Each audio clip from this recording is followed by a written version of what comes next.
নমস্কার বন্ধুরা, কেমন আছো সবাই? আশা করি সকলেই খুব ভালো আছো এবং সুস্থ আছো। এরিন লাইফস্টাইলে সকলকেই স্বাগত জানাই। এখানে একটা মশলা পেস্ট করে নিলাম, আদা, পেঁয়াজ, রসুন, টমেটো আর শুকনো লঙ্কা দিয়ে। এদিকে মাংসগুলোকে ভালো মতো ধুয়ে নিলাম, পিসগুলো বেশ ছোট ছোট করেছে।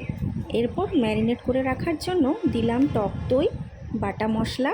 তবে আমি আজ বিরিয়ানি বানাবো না, তবে যা যা প্রয়োজন একটা বিরিয়ানি বানানোর জন্য সমস্ত মশলা দিলাম একে একে। দিলাম বিরিয়ানির মশলা, এটা যাচ্ছে তড়কা মশলা, এটা দিলাম কাশ্মীরি মির্চ, একটু গোলমরিচ পাউডার না দিলাম, জিরে পাউডার, জিরে মশলা। এই ভাজা জিরে মশলাটা ঘরেই বানানো, জিরে ভাজা করে ঘরেই পেস্ট করে নেওয়া হয়। হচ্ছে গরম মশলা একটু গুঁড়ো, স্বাদ মতোই লবণটা স্বাদ মতোই দিতে হবে। আর এটা হলো গুঁড়ো করে রাখা চিনি। এরপর সমস্ত মশলাগুলোকে ভালো মতোভাবে ওপর নিচে করে মাখিয়ে নিলাম, যাতে মশলাগুলো মাংসের মধ্যে ভালোভাবে মিশে যায়। আর তারপর আমি আধ ঘন্টা কি 1 ঘন্টার মতো এটাকে ম্যারিনেট করার জন্য রেখে দেবো ঢেকে। বেশ ঘন্টাখানেক ম্যারিনেট করে রাখার পর দেখবে মাংসের সাথে মশলাটা মিশে গেলে সেদ্ধটাও তাড়াতাড়ি হয়ে যায়।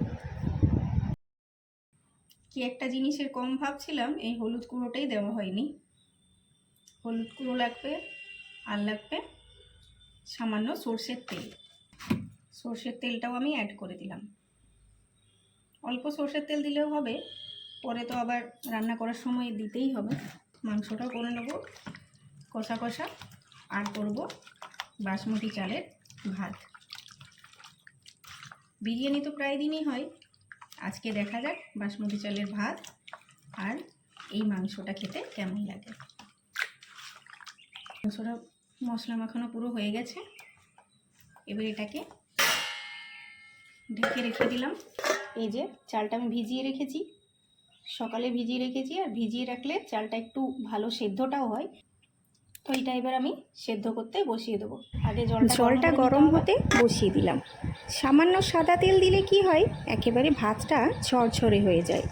কিছু গোটা গরম মশলা দিয়ে দিলাম, তারপর জল গরম হতেই চালটা দিলাম।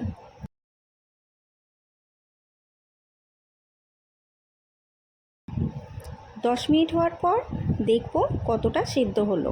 বেশি আবার সেদ্ধ হয়ে গেলে ভাতটা ঘেটে যাবে, তাই বারে বারে ঢাকনা খুলে দেখে নিতে হবে।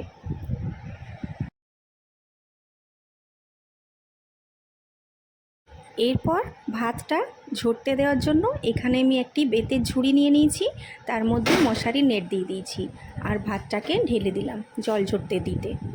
আর এইভাবে একটু একটু করে মেলে দিতে হবে, তাতে কি হবে, ঝরঝরে ভাবটা খুব তাড়াতাড়ি চলে আসবে। এরপর রান্না হবে মাংসটা। তার জন্য সর্ষের তেল খুব সামান্য পরিমাণ ব্যবহার করলাম। তেল গরম হতেই চিনি দিয়ে লাল হয়ে আসার পর দিলাম ক্যাপসিকামগুলো। ভেজে নিয়ে একে একে শুধুমাত্র চিকেনের পিসগুলো অল্প ভেজে নিয়ে এবার পুরো মশলাটা মিশিয়ে ভালোভাবে নেড়েচেড়ে জল দিলাম সিদ্ধ হওয়ার জন্য। চিকেন রান্নার জন্য বেশি ঝোল আবার জানো তো ভালো লাগে না, বিশেষ করে একেবারে কষা কষা চিকেনটা তো আমার দারুণ লাগে। কালারটাও দেখো এবার দারুণ এসেছে। কেমন লেগেছে আমার পুরো প্রসেসের রান্নাটি অবশ্যই জানিও। এরপর খেতে বসে পড়লাম। নিয়েছি কাগজি লেবু, ভাত, আর এই যে বাটি ভর্তি চিকেন। লেবুর রসটা অল্প পরিমাণ ভাতে নিয়ে মাংসের ঝোলটা মাখিয়ে যেই মুখে নিয়েছি, উফ, পুরো লাজবাব।